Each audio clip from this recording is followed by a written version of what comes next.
الحمد لله رب العالمين والصلاة والسلام على نبينا محمد وعلى آله وصحبه اجمعین۔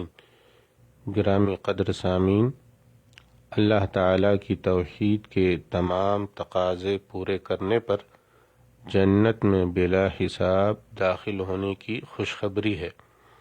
اللہ تعالیٰ کی توحید کا تقاضا پورا کرنے کا مفہوم یہ ہے کہ بندہ اللہ تعالیٰ کے ساتھ کسی قسم کا شرک نہ کرے، نہ شرک اکبر، نہ شرک اصغر اور نہ شرک خفی، بلکہ اپنی خواہشات کو بھی اللہ تعالیٰ کا شریک نہ بنائے، کیونکہ جو شخص خواہشات نفس کو اللہ تعالیٰ کا شریک بنا لیتا ہے وہ بدعات پر عمل کرنے لگتا ہے، یا کم از کم معصیت کا مرتکب ضرور ہوتا ہے۔ اللہ تعالیٰ کا ارشاد ہے، ان ابراہیم کان امۃ قانتا للہ حنیفا ولم یک من المشرکین۔ بے شک ابراہیم علیہ السلام پیشوا تھے، اللہ تعالیٰ کے فرما بردار تھے اور مخلص تھے، وہ مشرکوں میں سے نہ تھے۔ سورۃ النحل آیت نمبر 120۔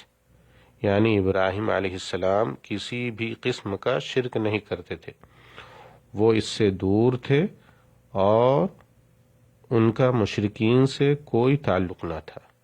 اللہ تعالیٰ کا ارشاد ہے، والذین هم بربهم لا یشرکون۔ اہل ایمان اپنے رب کے ساتھ کسی کو شریک نہیں کرتے۔ سورۃ المؤمنون آیت نمبر 59۔ یعنی اہل ایمان اللہ تعالیٰ کے ساتھ کسی قسم کا شرک نہیں کرتے۔ نبی صلی اللہ علیہ وسلم کی امت میں سے 70,000 آدمی بغیر حساب اور بغیر عذاب کے جنت میں جائیں گے۔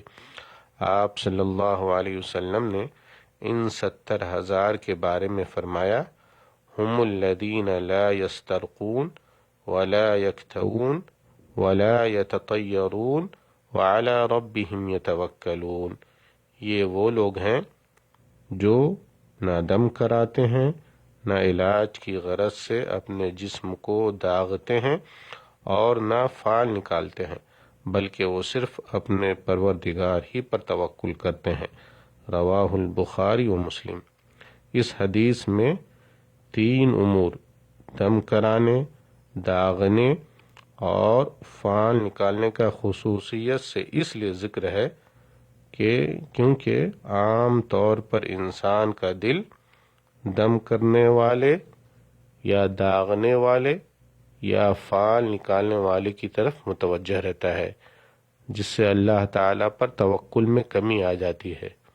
اس حدیث کا یہ مفہوم قطعاً نہیں ہے کہ بغیر حساب جنت میں جانے والے لوگ اسباب اختیار نہیں کرتے یا وہ علاج معالجہ نہیں کرتے۔ علاج معالجہ کرنا مشروع ہے۔ نبی صلی اللہ علیہ وسلم کا ارشاد ہے، تداووا عباد اللہ ولا تداووا بحرام۔ اللہ کے بندو، علاج معالجہ کیا کرو، البتہ حرام اشیاء کو بطور دوا استعمال نہ کرو۔ رواہ ابو داؤد والترمذی۔ والسلام علیکم ورحمۃ اللہ وبرکاتہ۔